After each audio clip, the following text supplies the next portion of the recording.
And you were petrified to the extent that you started leaving squeaky toys on the stair, so that if you could hear him coming up, just in case he came into your room. Who do you think was calling him then? Do you think he was being groomed, or was he part of a group? You said every time he got these phone calls and he'd go into the garden, things, his behaviour would change and he would get more aggressive with you. Did you ever get to the bottom of that, who he was talking to? No, I tried to look on his phone, but they were unknown numbers. And you found extremist sort of evidence of him looking at extremist sites on his phone. Wasn't there a conversation also that the interpreter sort of translated for you? And what was said in that conversation? He was talking to his friends, his family, his cousins. He was laughing and joking about how he told the authorities he was 12. Yeah, I was so shocked then. And I can remember thinking, oh my God, who is this person? So how did you get him out of your house eventually? There were other homes that had been offered to him, and it wasn't where he wanted to go. When another home came up, I can remember him getting quite aggressive about it. So it was a verbal attack?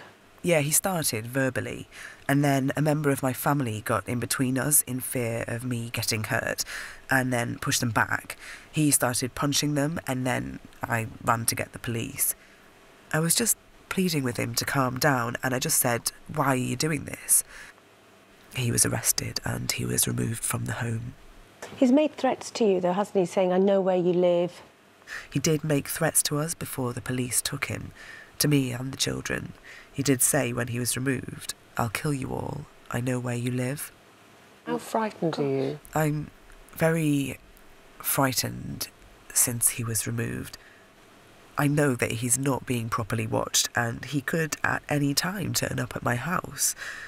I panic if I'm not at school on time. He knows the school runs, he knows everything. We changed the locks at the house and I'm just constantly vigilant of everything.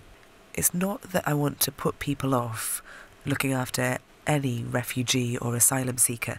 It's just that proper checks need to be done. Do you feel that the social services in your local authority, do you feel they helped you? And if they didn't, what would you say to them now? I don't think they knew what to do with the information. They are guessing these men's ages and placing them in the homes of other vulnerable children.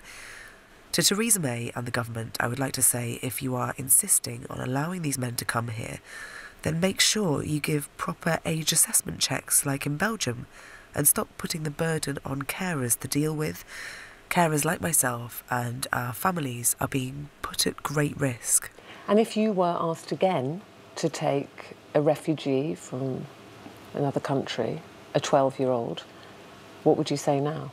I would take a child, but I wouldn't take a man unless they've been checked, unless there is some amendment to this law. I couldn't and I wouldn't take them unless they were a child and not a man.